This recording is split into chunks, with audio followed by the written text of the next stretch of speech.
this email? What does it mean? Communication is the imparting or exchanging of information or The news. single biggest problem in communication is the illusion that it has taken place. Conversation is the oral exchange of sentiments, observations, opinions, or ideas. Forbes Books Radio presents The Conversation with Clinton M. Padgett. Welcome back to part two of my conversation with David Allen and Ed Lamont, co-authors of the award-winning book, Team, Getting Things Done with Others. We pick up the discussion with Ed telling a story from the book about a dysfunctional team meeting and highlighting one key thing they could have done differently to improve the outcome. The meeting was, it's in the book, but it was basically a sales meeting gone horribly wrong. They wanted to buy, I wanted to sell, but basically everything from who was going to be in the room, when they were going to be in the room, what technology they were going to use to be in the room, like basically nothing was clear. And so I think we eventually started the meeting. Everybody was present and, the tech was working probably 20-ish minutes into the meeting. And then people were coming and going and dropping off. And we got to a place, and indeed, I did close a sale several months later. But the one thing that they could have done was to be much, much more clear with everybody who was supposed to be on the meeting about what the meeting was about. And then there's a whole bunch of stuff that kind of goes outside of the meeting, which we get into under the heading of working standards, right? So working standards are basically a version of your principles as a team, but they're quite granular. It's not like, hey, we respect each other. It is, we show up on time. We answer emails within 24 hours. We, all those things where you can get very granular about your specific business, but some of them don't need to be specific to your business. If you are running an organization, and most organizations are busy, it simply doesn't make sense for people to show up late for things. And so, but you need to have an agreement with people about that these days, because you don't know what the culture of their last organization was. Or frankly, like in my family, I'm not sure we ever got to church on time, ever, right? So my family culture was not a great setup for working in a productive environment. I had to, David's work was hugely helpful. I'd done a whole bunch of other work to kind of get that, like that's table stakes for playing on a team, is that you show up on time, with whatever you promised in the previous thing. So that's where we went later with these folks, was like, okay, so what are your working standards so that you stop wasting all this time in meetings? Another thing that complicates it in the modern world is, there's a list of things that are new about the world of work. Global. Yeah. Virtual. 24/7. How frequently things are new. And maybe, I don't know if it's the most important factor of it, is a lot of people don't want to work for a company, they want to subcontract. Yeah. And so now you've got people who are not officially part of the work team, and could be fired and hired and fired. They just work for projects, they don't work for companies. Right. So that's a trend that's not going to stop. It's happening now, and global workers that live anywhere in the world and still work on projects and make money.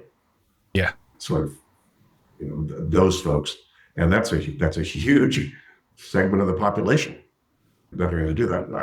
I don't know where I read this, but it's quite a while ago, and their estimate was by some date in the future, 85% of the workforce in the United States is going to be subcontracted.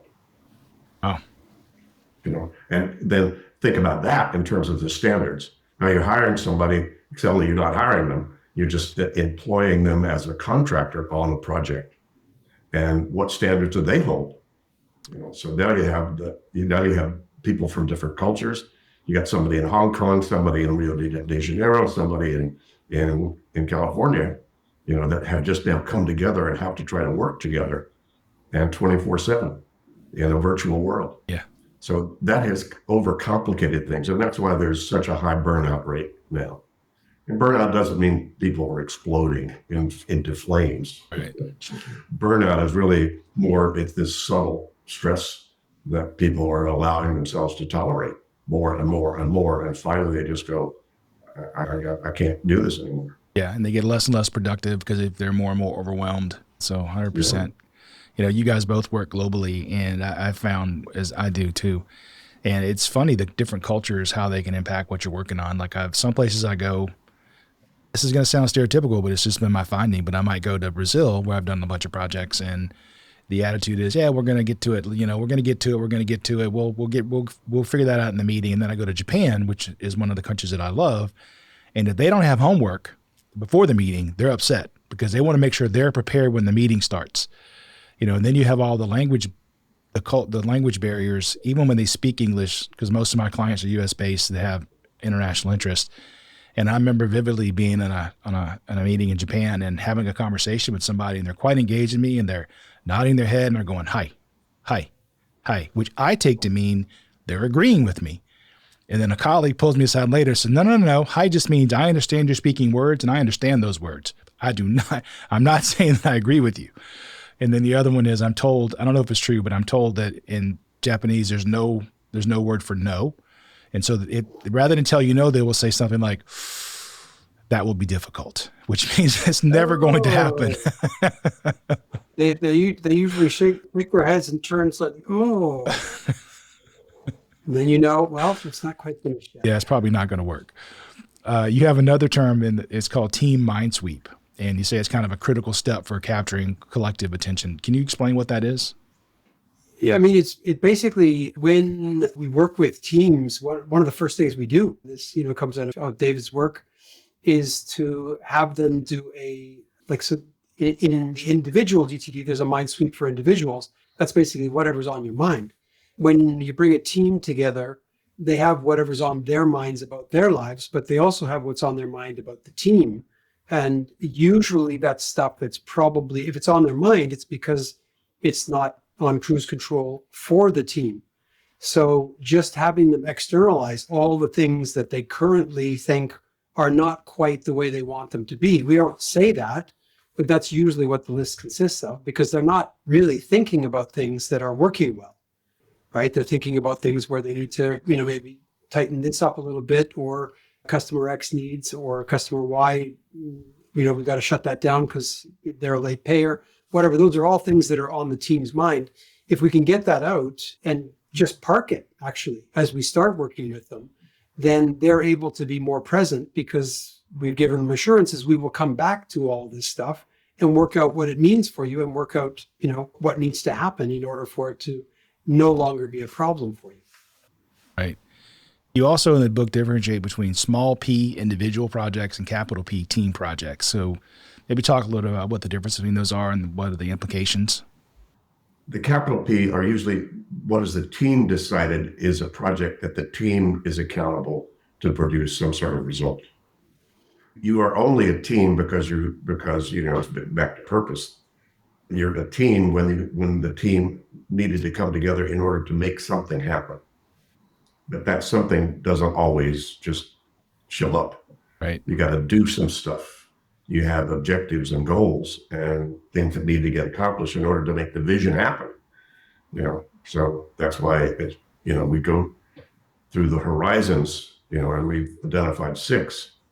We couldn't get it any simpler than that. There are 6 levels of commitments that we have. The top level is, why are you on the planet? What's the purpose? What are you be really about? Then the more operational, coming down that scale, down doesn't mean lesser, it just means a different focus.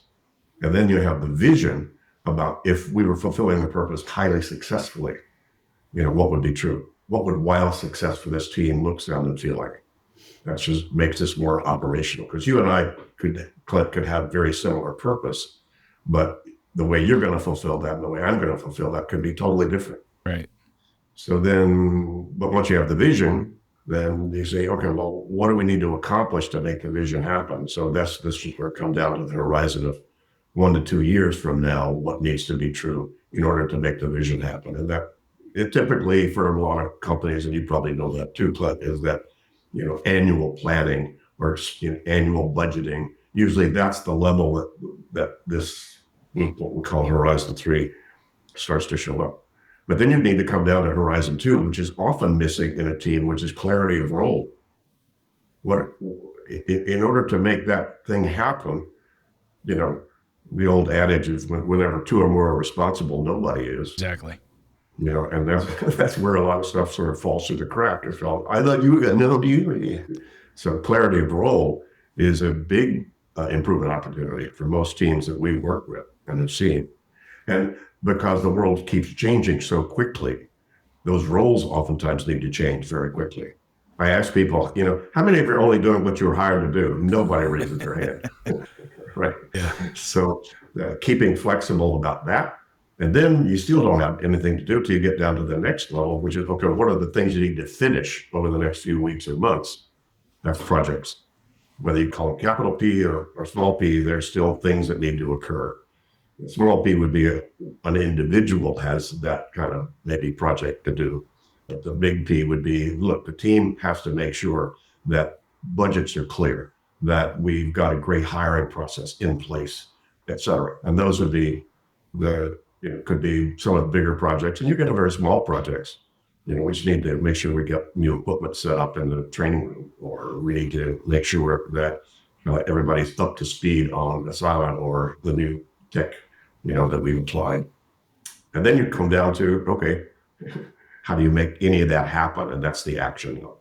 Right. What we call the ground level. I mean, that's where an email to send, a website to surf, a conversation to have with somebody, et cetera, down at that level. So we couldn't get it any simpler than that. I couldn't get it any simpler than that when I thought about how do you set priorities. And you can't ignore any one of those horizons. They're all real. And they just have very different content, for each one of them. Yeah, I think. I don't know if that's what you were asking about, but yeah. I think that's an important piece to this whole idea. It segues into another thing I wanted to ask about. You mentioned clarity of role, which I find to be very important as well, because in our process, we just let one person have their name on the activity, even if we call that the activity manager, and then even if they have 6 people working with them on it, but I want to go to one person and say, where are we on this, right? And I think there's a story that something like anybody could have done it, everybody shouldn't have done it. And one person needed to do it, but nobody actually did it. So if you have more than one person assigned, it's what's going to happen is they're going to point the fingers. I've been on my own team. I remember going on vacation 20 years ago, and I left my executive team. I had 3 people. I said, I want this done before I get back. And I got back and it wasn't done. And, one lady she was open. She goes, you should have assigned it to one of us because we all thought the other people were going to do it. So clarity of role is really key. You also mentioned that, bad meetings can lead to more bad meetings, and the world is full of meetings, right? I interviewed Juliet Funt, who, I'm not sure it was in Canada, but David may remember from the U.S., there was a show called Candid Camera, and Alan Funt was the host. Well, his daughter she wrote a book called A Minute to Think, and she has a practice around this as well. And basically her premise is that if you could just have a minute before the meeting to think about what you're going to talk about, put yourself in the right place, get it in your head about how you want to execute it. And then if you had a minute after the meeting, actually take your notes while you're in the moment. But just we have this culture where we go from one meeting to the next meeting to the next meeting, and you got to try to remember at the end of the day all the things you were supposed to remember. So how can we have better meetings just to make sure we're not going from one to the other like that? Because you say they're important. You need critical pulse taking, I think is what you call it. So yeah, I mean, it's super simple. Again, this is a big part of the challenge is having people take simple stuff seriously, right? So simple stuff. Why are we here? Does everybody know why we're here? Does everybody know what finished looks like in this meeting? So once we have decided what, can we all go home? Because if you know that, you get it done sooner, you can go home sooner, right? Starting on time, we've already talked about one of the, to David's earlier point about rules, that there is, again, a piece in the book about a team of CEOs working on an exercise. And they produce basically stuff that is at the level of a bunch of high schoolers doing a science project. These are brilliant people running, thousands and thousands of people with billions of turnover. And because they did it all as individuals, this exercise, they got nothing out of it. Within a couple of days, just like really simple stuff like, okay, who's facilitating this meeting? It doesn't mean you're the boss. It just means you're facilitating. Yeah. Who's taking notes in this meeting? Who's going to keep us on time in this meeting? I think, just to build on Mrs. Funt's idea, never book a meeting for the hour. Book a meeting for 50 minutes. If it's going to be half an hour, then do 25. Make sure everybody has time to at least take care of their biological needs before ending up in another meeting where they can't think because they've got biological imperatives. Exactly. So many meetings start with, even if they say, okay, what are we trying to accomplish by what time? Mm-hmm. I've seen very few meetings clarify that. Yeah. And they really needed an hour and a half for a meeting, and they had to end, in 50 minutes, and then they need another meeting. And some meetings, I know one, client of ours, in the manufacturing world, they have stand-up meetings every morning. They're stand-up. Yeah. They come in and say, here's what happened in the last 24 hours. Here's what you need to know right now. And they don't need to meet any longer than just getting that information out. Right. And so forth. So, you might need a whole week for a meeting. And you might not need anything more than 5 minutes. You just need to know what the purpose of the meeting, by what time do we want to have what true? Yeah. Exactly. Yeah, were you going to add something? Then, the other flip side of this is, the authorization to take your team standards seriously. So in a number of organizations that I've been in, they've said, look, if you get an invitation for a meeting and it doesn't tell you what that meeting is about and what needs to be decided in it, you don't have to go. Don't go. Right. And you go do something useful, because if they haven't told you why you're there and what you're trying to achieve, then your time is probably going to be wasted. We've been talking about global projects, and kind of in the same idea with meetings, there's trust involved, right? So how do we proactively build and maintain trust when we're not in the same room, we're not in the same city, we're not even in the same country sometimes? How do we maintain that trust between us when we don't have that face-to-face contact time? Keep your agreements. Pretty simple. If you don't have to like me, Clint, but if I produce whatever I tell you I'm going to produce, then you have a certain level of trust that you won't have if I don't do that, right, whether you like me or not. Yeah, I think so trust and liking somebody and trust are not the same thing. No, there are people that I don't like that I trust will get things done. So, for sure. And there are people I love dearly and I don't trust if they're going to show up and they're going to show up. Unfortunately, that's very true. The other side of that is, I think there is a need in a world where, a lot of us are distributed, working remote, not seeing each other. If you're in that situation, absolutely delivering is going to be number one. But number two is, can you create some time with the people that, isn't in the middle of a formal meeting where you just have a chance to have a bit of chat, right? That's the thing that goes missing with remote meetings and virtual meetings, is that people are just kind of sitting next to each other for 5 minutes with nothing to say. So they do the weather, they do their kids, they do last weekend, they know each other's sports now. It's all happening quickly and very subtly, but that level of knowing someone is also quite useful for getting a feel for who they are. Yeah, like even on these podcasts, I book, it's longer. I book a slot longer than we actually need because I don't want to come on and say, okay, let's start. I want to chat just a minute to kind of get to know you on some small level before we jump into it. And I find that's important. And then one of the things that struck me about the pandemic was, and you have a whole chapter, a whole appendix in the book about, virtual and hybrid. And I wasn't too worried about people of our age that go hybrid because, we've been around, we know the culture, we understand all that. But I was worried more about people who get hired during the pandemic who, to your point, Ed, have never actually sat side by side with their teammate. It's only been on Teams or Zoom. And I wonder, how do I learn the culture of a company? Because to me, the culture isn't what's written on the wall. It's what happens when the phone is hung up, when they think nobody's around. How do they react when they hang up with the customer? Do they maintain the same tone, or is all of a sudden, oh, this guy's a jerk? And then how do you get mentored in that situation? So those have been the challenges that I worry about the most when we go completely remote. And then the other one you just touched on, Ed, I think is a huge one, which is the serendipitous water cooler conversation. You bump into somebody in the hallway and there are conversations that never would happen on Teams because you don't bump into somebody on Teams. Well, we start every meeting when we meet, and we're a small company now. We used to be 50 people, now we're 5 really. And we start every meeting with a check-in, and we end every meeting with a check-out. And everybody gets to say something. You can't just hide. So everybody gets to speak, and whatever we say, what do you need to express so that you come present for the meeting? Right. And that's a very valuable thing that we picked up when we implemented holacracy 15 years ago. So that's just part of the rigor of the holacratic process.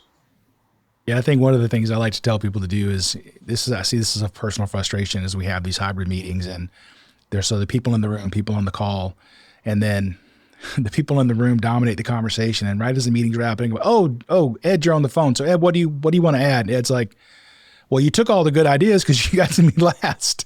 So, at least you ought to start some of these meetings off by, using the people on the phone first and let them talk. And then you can wrap up with people in the room. So you want to engage everybody. Otherwise your remote team feels disengaged, and they're already probably feeling like, if they're truly 100% remote, they already probably feel like other people don't think they're value added because they're not in the office every day. So there's an emotional piece of that as well. And then we're back to the roles, right? So we talked about roles in meetings, and that, if someone has been appointed as the facilitator for the meeting, their job is not to run, to be the boss of the team, right? But just to run that meeting and make sure that the voices that are virtual are being heard and given at least equal opportunity in that meeting. I want to be respectful of your time, so we're going to start to wrap up here. But what is the single most important takeaway you want readers and listeners to grasp from Team? I think it's really, really important to come back to, why we wrote the book. We didn't write the book because we wanted people to work more, work harder, any of that. It came from, looking at just how much people had been able to transform as individuals with David's work, and wanting to make a contribution to people finding more purpose, finding more meaning, more joy, let's say, in their work, which is possible if you do some very, very simple things, right? Mm-hmm. You can get people connected on a completely different level. If you just take the time for some simple conversations to clarify a few things, because what we don't want is for people to stay, those figures from the Gallup survey, which subsequently went down, unfortunately, not because of our book, of course, but in the following year, they went down. They can go up, but it does require a conscious effort. Simple stuff done consistently will transform your team's experience of working together. And Clint, maybe you can appreciate this. One of the things, that we've said is you can snack on this book. Yeah. Mention that. Because a lot of teams already do a lot of best practices. Mm-hmm. They just don't think about them, but in order to just even be a team, you got to do some things fairly right. Most people could improve on those things that they're doing, but they don't need necessarily everything in that book. They might just do skim and then see what kind of rings their bell. We have some teams now that everybody reads the book, and then they get together and say, what did you get out of this? Yeah. What do you think we can improve? And, what sort of rang your bell, in all this? That would be our biggest suggestion, I think, would be have everybody read the book. Yeah. Or skim it anyway, at least look at what's in there and see, which thing they go, oh, we do a little of that, but we could probably do that better. Maybe you'll follow Ed's model and you'll skim it in 30 minutes and pick up 3 nuggets that will change your life. You never know. You never know. Yeah. So let me wrap up with 3 questions that I ask every guest that comes on. Are there any leadership principles that speak to you personally and guide your day-to-day behaviors?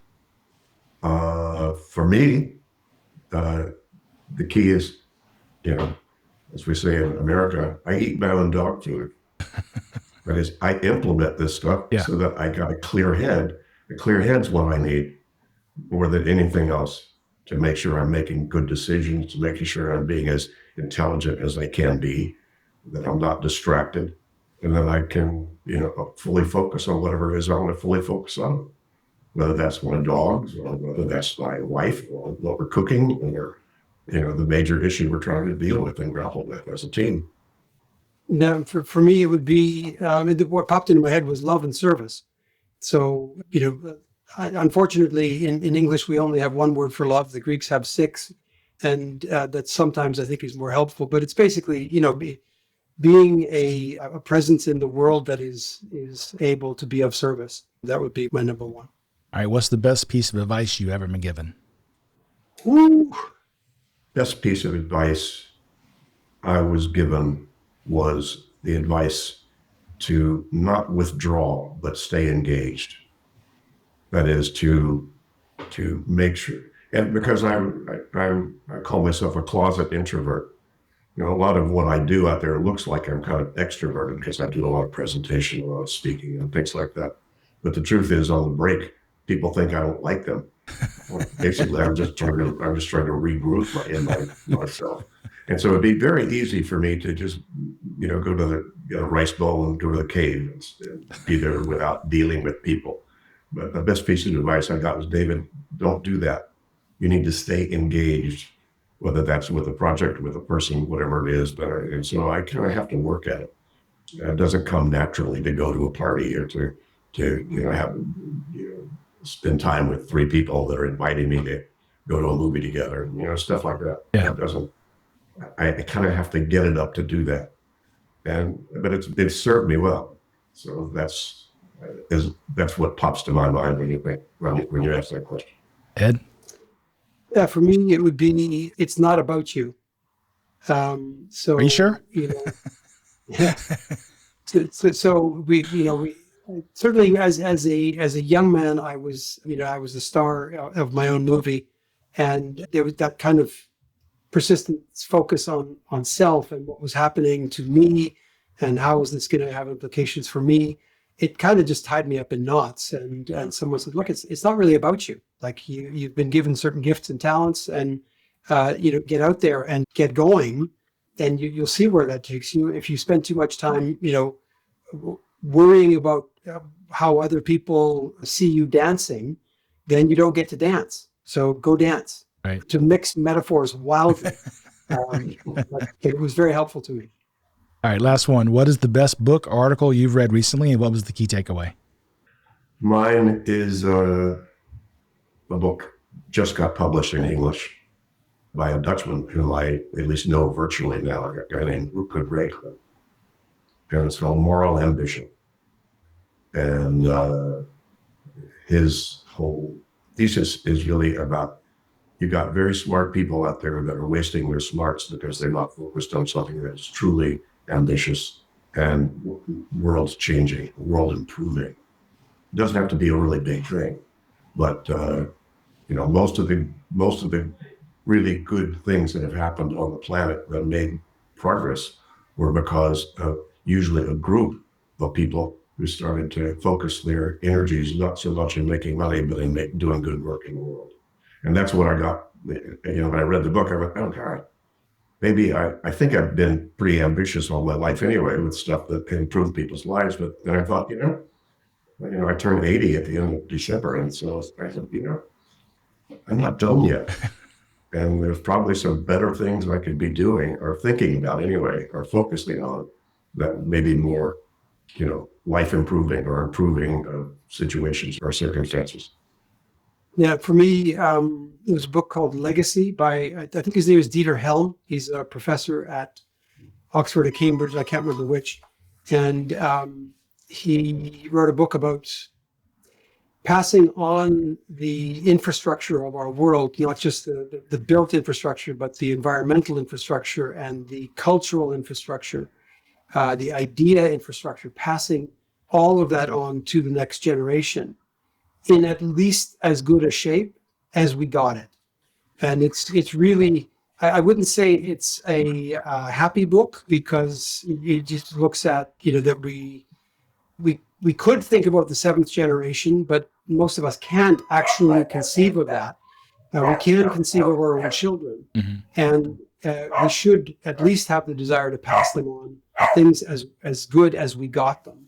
But the size of that challenge is quite unbelievable because he's an economist and he goes into the economics of it. We've got our work cut out for us. Well, I remember there's a couple songs came to mind during your talking there. One was I can't remember the lady's song, but it's "I Hope You Dance" as one song. You know, your earlier answer, and then this answer was Alabama had a song, "I Hope We Leave Some Green Up Below Us and Some Blue Up Above Us," right, for your kids. So this has really been great. If people want to learn more about you or engage with you, how can they do that? Well, you can buy the book. David's got a website. I'm on edwardlamont.com. Easily findable there. Social media, LinkedIn, etc. Okay. Well, I really appreciate your time today, David and Ed. Thank you so much for the conversation. Great stuff. Thanks, Clint. Thanks for listening to The Conversation. To find out more about Clint, go to clintonmpaget.com and pick up Clint's book, How Teams Triumph, Managing by Commitment, at Amazon. The Conversation with Clinton M. Paget is a production of Forbes Books.